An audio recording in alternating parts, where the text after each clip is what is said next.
Madam ನೋಡಿ, ನಾವ್ ಹೇಳ್ತಾ ಇರೋಂಥದ್ದು ಇಷ್ಟೇನೆ. ಇಲ್ಲಿ ಇವರು ಬ್ರೇಕ್ಫಾಸ್ಟ್ ಮೀಟಿಂಗ್ ಮಾಡಿದ್ರು ಅಂತ ಹೇಳಿದ್ರಲ್ವಾ,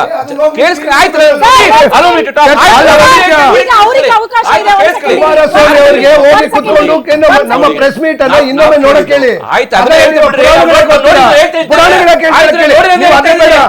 ಸಾಧನೆ ಹೇಳಿ, ಪುರಾಣಗಳನ್ನು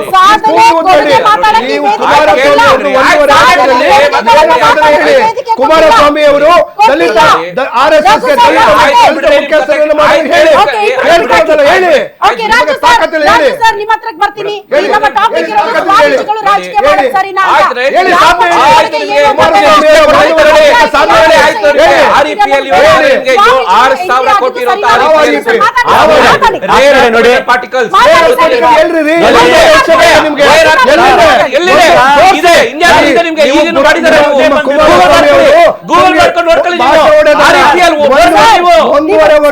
ಒಂದು ವರ್ಷದ ಸಾಧನೆ ಕರ್ನಾಟಕಕ್ಕೆ ಏನು ಕೊಡುಗೆ ಹೇಳಿ. ನಿಮ್ಮ ಪಕ್ಷದ ಸ್ವಾಮೀಜಿಗಳು ಯಾಕೆ ಎಂಟ್ರಿ ಆದ್ರು? ಸ್ವಾಮೀಜಿಯವರು ಯಾಕೆ ಎಂಟ್ರಿ ಆದ್ರು? ಅಷ್ಟೇ ನನ್ನ ಪ್ರಶ್ನೆ. ಸ್ವಾಮೀಜಿಗಳು ಯಾಕೆ ಸ್ವಾಮೀಜಿಯವರು ಯಾಕೆ ಎಂಟ್ರಿ ಆದ್ರು? ಸನ್ಮಾನ್ಯ DCM ಮತ್ತೆ CM ಅವರ ಕುರ್ಚಿ ಕದನದಿಂದ ಕುಮಾರಸ್ವಾಮಿ ಅವರು ಸಪೋರ್ಟ್ ಮಾಡ್ತಾರೆ.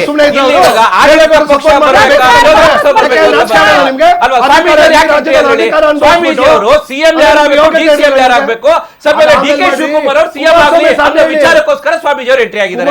ಸ್ವಾಮೀಜಿಯವರು ಯಾಕೆ ಎಂಟ್ರಿ ಆಗಿದ್ರು ಅಂತ ಅಂದ್ಬಿಟ್ಟು ಇವ್ರು ಕೇಳ್ತಾ ಇದಾರಲ್ವಾ? ನಾವು ಪ್ರಶ್ನೆ ಮಾಡ್ತಿಲ್ಲ ರೀ, ನಾವು ಪ್ರಶ್ನೆ ಮಾಡ್ತಿದ್ದೀವಿ. ಹೌದು, ನಾವು ಪ್ರಶ್ನೆ ಮಾಡ್ತಿದ್ದೀವಿ. ನೀವು DK ಶಿವಕುಮಾರ್ ಅವರು ಮಾಡಿದ್ದಾರೆ.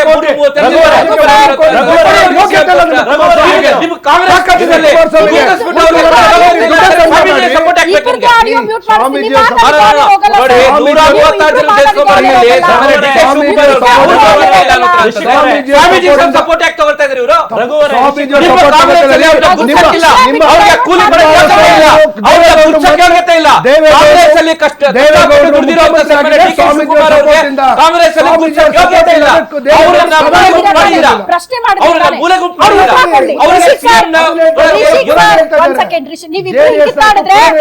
ನೀವಿಬ್ರು ಕಿತ್ತಾಡಿದ್ರೆ ಎಲ್ಲರೂ ಕಮೆಂಟ್ ಮಾಡ್ತಾರೆ, ಈ ಕೂಗಾಟ ಅರ್ಚಾಟ ಇದ್ರೆ ಎಲ್ಲಾನು ಏನು ಕಡಿಮೆ ಮಾಡಕ್ಕಾಗಲ್ಲ ಈ ಡಿಬೇಟ್ ಅಲ್ಲಿ ಅಂತ. ರಿಷಿಕ್ ಸರ್ ನಿಮ್ದು ಟೈಮ್ ಅಪ್ ಆಗಿದೆ. ಇಷ್ಟೊತ್ತು ಕಿತ್ತಾಡಿದ್ರಿ, ಕರ್ನಾಟಕಕ್ಕೆ ಎಷ್ಟು ಇನ್ವೆಸ್ಟ್ಮೆಂಟ್ ತಂದಿದ್ದಾರೆ ಹೇಳಿ.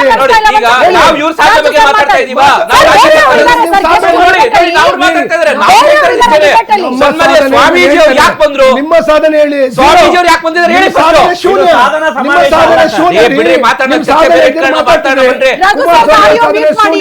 ಜನ ರಘು ಸರ್ ಕೂಗಾಡೋದನ್ನ ನೋಡ್ತಿದ್ದಾರೆ. ರಘು ಸರ್ ಕೂಗಾಡೋದು ಬಿಟ್ರೆ ಕಮ್ಮಿ ಮಾಡಲ್ಲ ವಿಷಯನ ಅಂತ ಇದೆ ಸರ್ ಜನಕ್ಕೆ ಒಂದು ಅಭಿಪ್ರಾಯ. ಅದನ್ನ ಸ್ವಲ್ಪ ಚೇಂಜ್ ಮಾಡಿ. ಈಗಾಗಲೇ ಕಾಂಗ್ರೆಸ್ ಅವರು ಕೂಗಾಡ್ತಾರೆ, ಡೈವರ್ಟ್ ಮಾಡ್ತಾರೆ ಅಂತ ಜನಕ್ಕೆ ಗೊತ್ತಾಗಿದೆ ಬಿಡಿ. ಇದ್ರ ಬಗ್ಗೆ ನಿಮ್ಮ ಕಮೆಂಟ್ ನೋಡಿ. ಇವತ್ತು ಮೂಲ ಇಲ್ಲಿ ಇವತ್ತು ಡಿಬೇಟ್ ನ ಉದ್ದೇಶ ಏನು ಅಂದ್ರೆ ಖಾದಿ ಪಾಲಿಟಿಕ್ಸ್. ಹೌದು, ಈ ವಿಚಾರಕ್ಕೆ ನಾವು ತಗೊಂಡಾಗ ನಮ್ಮ ಸ್ನೇಹಿತರಾದ ರಘು ಅವರಿಗೆ ಒಂದೇ ಒಂದು ಕ್ಲಾರಿಫಿಕೇಶನ್ ಕೊಡ್ಲಿಕ್ಕೆ ಇಷ್ಟಪಡ್ತೀನಿ, ಮತ್ತೆ ರಿಷಿಕ್ ಅವ್ರಿಗೂ ಕ್ಲಾರಿಫಿಕೇಶನ್ ಕೊಡಕ್ಕೆ ಇಷ್ಟಪಡ್ತೀನಿ. ಮೂಲ ಸಮಸ್ಯೆ ಉದ್ಭವಿಸಿರೋದು ಎಲ್ಲಿ? ಕುರ್ಚಿ ಕಿತ್ತಾಟ. ಹೌದು. ಆ ಒಂದು ರಘು ಅವ್ರು ಹೇಳಿದ್ರು ಇಲ್ಲಿ ಕುರ್ಚಿನೇ ಖಾಲಿ ಇಲ್ಲ ಅಂತ ಹೇಳಿದ್ರು.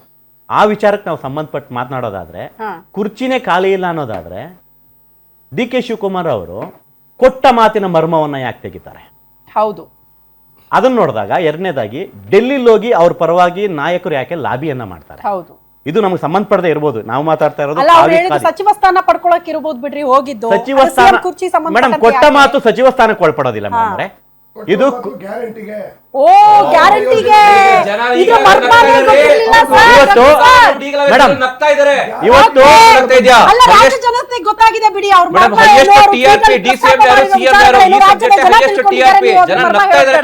ಮಠಾಧೀಶರು ಸ್ವಾಮೀಜಿಗಳು ಯಾಕೆ ಮಠಾಧೀಶರು ಸ್ವಾಮೀಜಿಗಳು ಯಾಕೆ ಇದರಲ್ಲಿ ಒಂದು ಸೇರ್ಪಡೆ ಅಂದ್ರೆ ಎಂಟ್ರಿ ಆಗ್ತಾ ಇದ್ದಾರೆ ಅಂತಂದ್ರೆ, ಮೂಲವಾದ ಉದ್ದೇಶ ಇವತ್ತು ಕಾಂಗ್ರೆಸ್ ಹೈಕಮಾಂಡ್ ಏನಿದೆ, ಸಿದ್ದರಾಮಯ್ಯನವರು ಅವರು ಏನು 5 ಜನ ಅಂತ ಕುತ್ಕೊಂಡು ಮಾತನಾಡಿದೀವಿ ಅಂತ ಹೇಳ್ತಾರೋ ಅದು ನಿಜಾನೋ ಸುಳ್ಳೋ ಯಾರಿಗೂ ಕೂಡ ಗೊತ್ತಿಲ್ಲ. ಆ 5 ಜನಕ್ಕೆ ಗೊತ್ತು. ಅಲ್ಲಿ ಕನ್ಫರ್ಮ್ ಆಗೋದಾದ್ರೆ ಅವತ್ತೇನ್ ಮಾತು ಕೊಟ್ಟಿದ್ರು ಆ ಪ್ರಕಾರ ಹೈಕಮಾಂಡ್ ಇವತ್ತು ಅವ್ರಿಗೆ ಸೂಚನೆಯನ್ನ ಕೊಟ್ಟು DK ಶಿವಕುಮಾರ್ ಅವರಿಗೆ ಅಧಿಕಾರವನ್ನು ಬಿಟ್ಕೊಡ್ಬೇಕಾಗಿತ್ತು. ಆದ್ರೆ ಅಲ್ಲಿ ಆಗ್ತಾ ಇರ್ತಾರ ಉದ್ದೇಶ ಏನು ಅಂದ್ರೆ ಬಿಹಾರದ ಎಲೆಕ್ಷನ್ ಆದ್ಮೇಲೆ ಏನಾಗಿದೆ, ಕಾಂಗ್ರೆಸ್ ಹೈಕಮಾಂಡ್ ನಲ್ಲಿ ಸ್ವಲ್ಪ ಅದ್ವಾತದ್ವ ಆಗಿದೆ. ಹೌದು. ಅಲ್ಲಿಂದ ಶುರುವಾದಂತ ಈ ಒಂದು ಅದ್ವಾತದ್ವ, ಈ ಕುರ್ಚಿ ಖಾಲಿ ವಿಚಾರ ಅನೇಕರು ಹೇಳ್ತಿದ್ದಾಗೆ ಅದು ನಿಜ. 2.5 ವರ್ಷ ಇವ್ರಿಗೆ, 2.5 ವರ್ಷ ಅವ್ರಿಗೆ ಅನ್ನೋ ಒಂದು ಮಾತು ಅವತ್ತಾಗಿದೆ ಅನ್ನೋದು ಸುಮಾರು ಜನ ಹೇಳಿಕೆ.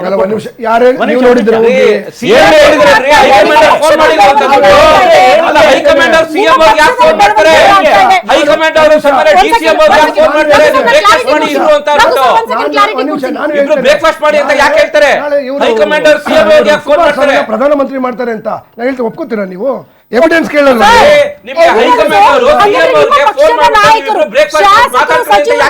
ಎವಿಡೆನ್ಸ್ ಕೊಟ್ಟು ಮಾತಾಡಕ್ಕೆ ಹೇಳಿ ಸರ್.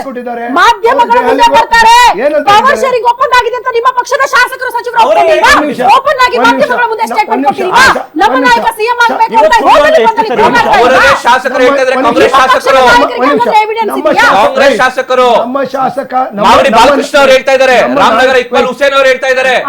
ನಮ್ಮ ನಾಯಕರು ಮುಖ್ಯಮಂತ್ರಿ ಆಗ್ಬೇಕು ಅಂತ ಹೇಳೋದ್ರಲ್ಲಿ ಶಾಸಕರಲ್ಲಿ ತಪ್ಪೇನಿದೆ?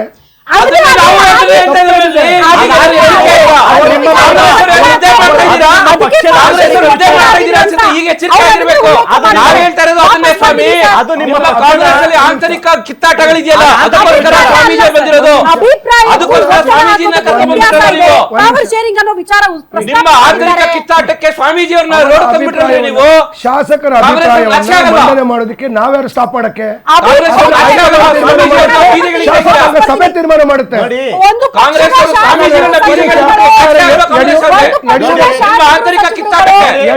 ಯಡಿಯೂರಪ್ಪನವರ ಪರವಾಗಿ 19